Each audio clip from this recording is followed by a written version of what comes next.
pessoas do meu canal. Hoje eu vim falar mais de uma leitura que eu fiz esses últimos dias. Já tem um tempinho que eu terminei, mas eu queria falar pra vocês que eu achei muito legal.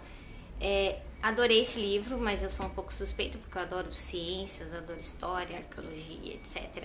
E o livro é Breve História de Quase Tudo, do Bill Bryson.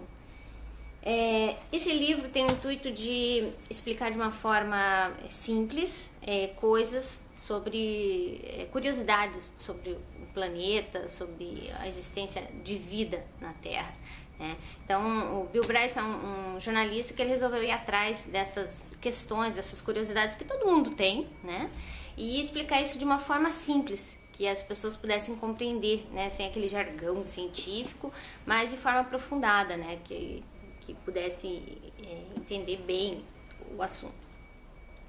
E Breve História de Quase Tudo, ele começa com a formação do universo e vai até o aparecimento do Homo sapiens, né? De nós, seres humanos nessa Terra. Então, como surgiu a vida e tudo mais. Então, ele vai falar sobre astronomia, física, química, geologia, formação da vida, todas as teorias, vai falar sobre os cientistas, como eles fizeram suas descobertas, as intrigas, né, que existiram entre os cientistas, né, porque sempre um tá querendo puxar o tapete do outro às vezes, né, como em qualquer sociedade. E ele escreve o livro de uma maneira bem humorada, sabe? Isso que é legal, então é gostoso de ler. Você lê todos os capítulos assim com, né, quer saber mais, e cada capítulo ele dedica a um determinado tempo, né, da Terra, e aí vai explicando desde o Big Bang até o surgimento do homem.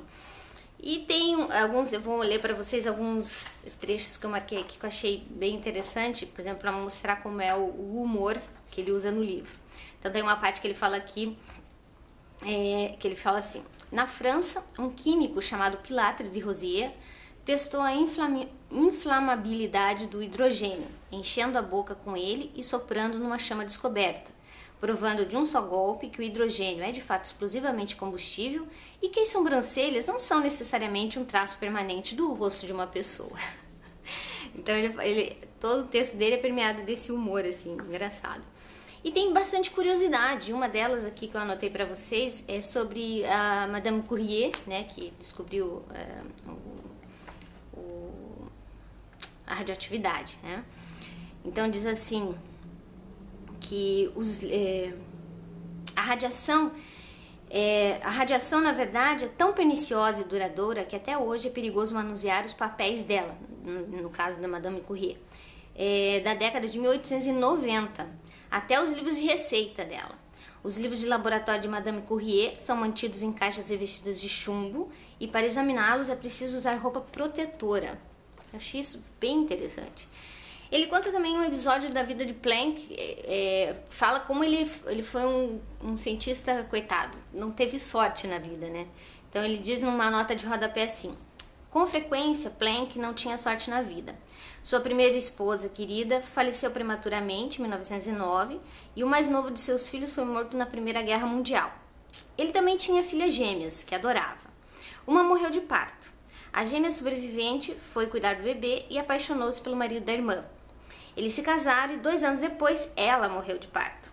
Em 1944, quando Planck tinha 85 anos, uma bomba dos aliados caiu em sua casa e ele perdeu tudo: papéis, diários, toda uma vida de pesquisa. E no ano seguinte, seu filho sobrevivente foi apanhado numa conspiração para assassinar Hitler e acabou sendo executado. Muito doido isso, né?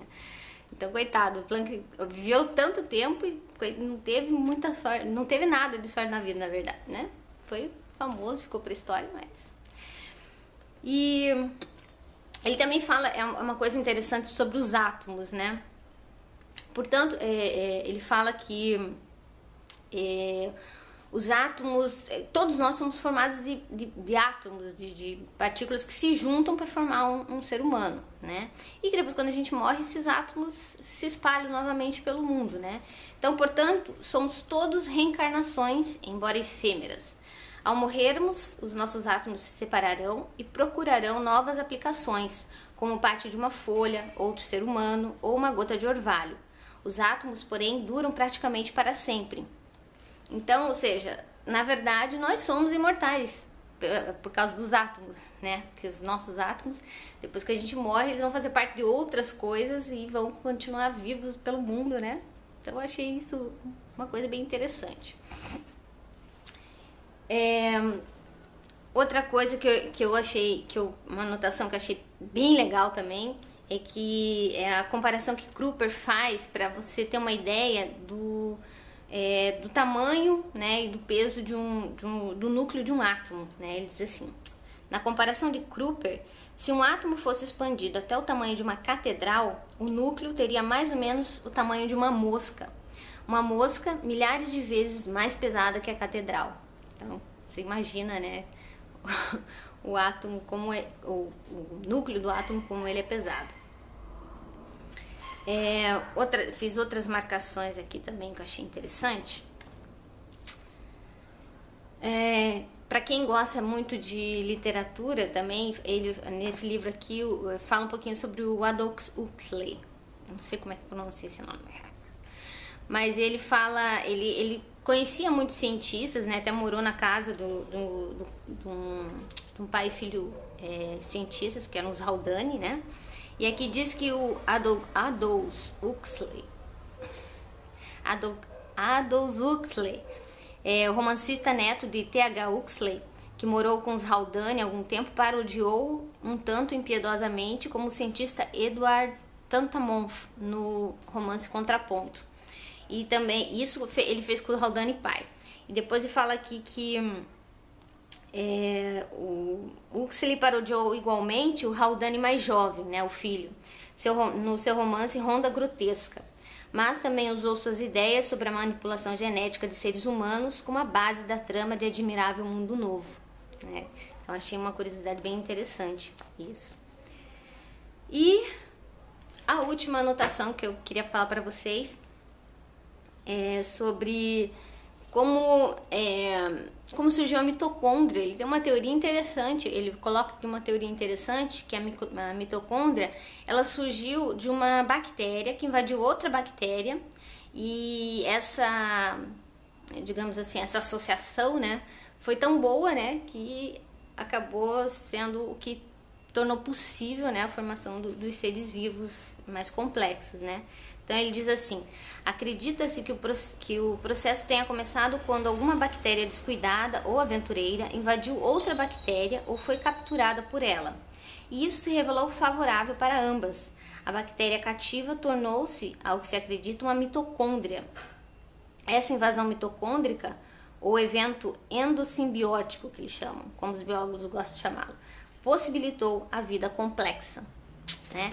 Então o livro é muito legal, é cheio de curiosidades interessantíssimas, e vai te deixar bem interessado, assim, as páginas todas, para saber falar sobre de tudo um pouco, na verdade, né? Então ele vai falar, é uma breve história mesmo, do começo do universo até o surgimento dos seres humanos. Então eu recomendo muito uma breve história de quase tudo, do Bill Bryson, certo?